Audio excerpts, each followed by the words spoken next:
Just every step and every act is hilarious.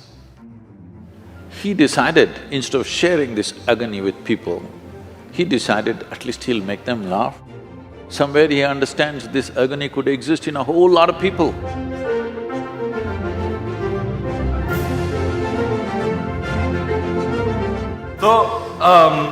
So you know, there's light, darkness, black, white, yes, no.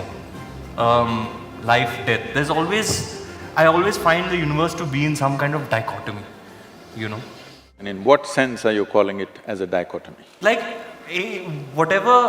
like when I have these thoughts, I'm like, there's always two things at play, you know, in every aspect of life, big, small, there's always an opposite. Can you elaborate on that? The very way you're characterizing yourself and the question that you're asking itself is a dichotomy. People always thought Charlie Chaplin was very funny. But if you listen to his private talks and things like that, there was a deep sense of agony in him. He was especially sensitive to the agonies of life. Yes. What an artist. But when you see him on the screen, he just made it just so ridiculously funny, hilarious all the time. Everything, every step, every act, not just some act, just every step and every act is hilarious. If you sit watching a Charlie Chaplin movie, you don't laugh at a particular thing, you just laugh at everything. So because there was such a deep agony, he decided, instead of sharing this agony with people, he decided at least he'll make them laugh, and because somewhere he understands this agony could exist in a whole lot of people, in different measure, of course.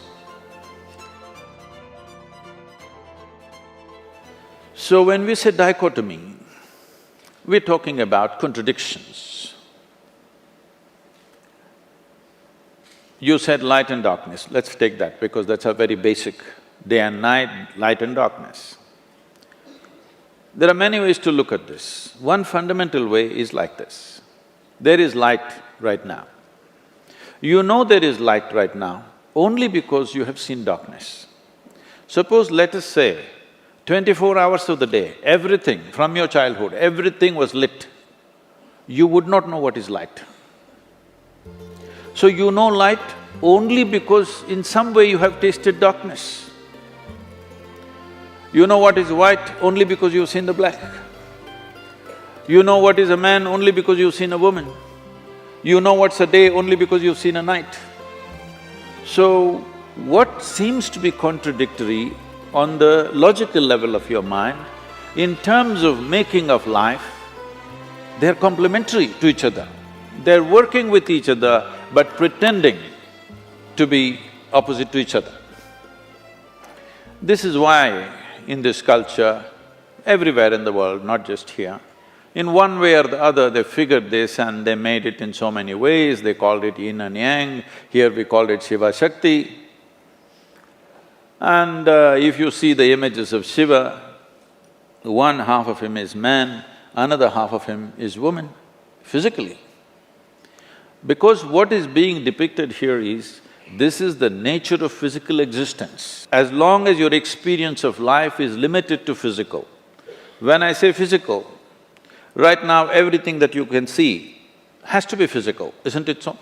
Can you see something that's not physical? Can you hear something that's not physical? Can you smell, taste or touch that which is not physical? Or in other words, your entire experience of life is physical, even your thought and emotion is physical. We can measure it today. We can measure your thought and emotion, that means it's physical. So your whole experience of life is limited to the physical dimension of the existence.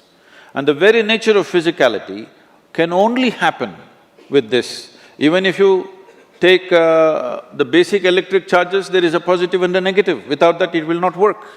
If you take an atom, there are positives and negatives. So the very construction of physical nature is between two opposites or two complementary dimensions of life.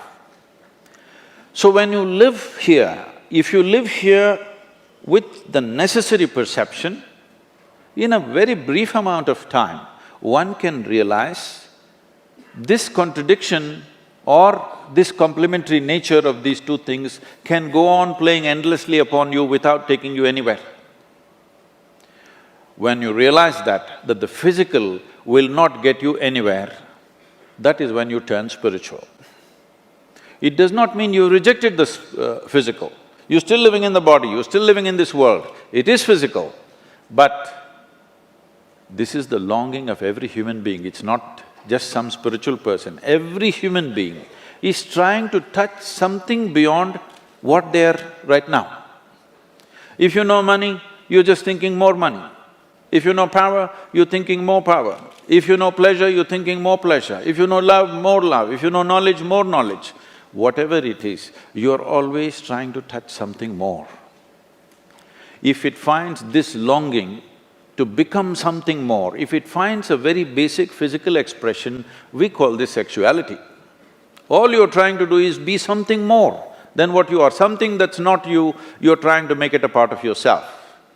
If it finds an emotional expression, we call this love.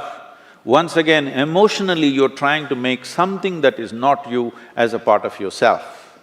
If it finds a mental expression, it gets labeled as greed, ambition, conquest, or simply shopping. Something that's not you, you're trying to make it yourself. But if it finds a conscious expression, then we call it yoga. Yoga means union. Yoga doesn't mean twisting and turning. Yoga means union. Why do you have to know union? Because that's the nature of the existence. On the surface, it seems contradictory. If you go deep enough, suddenly it is not contradictory.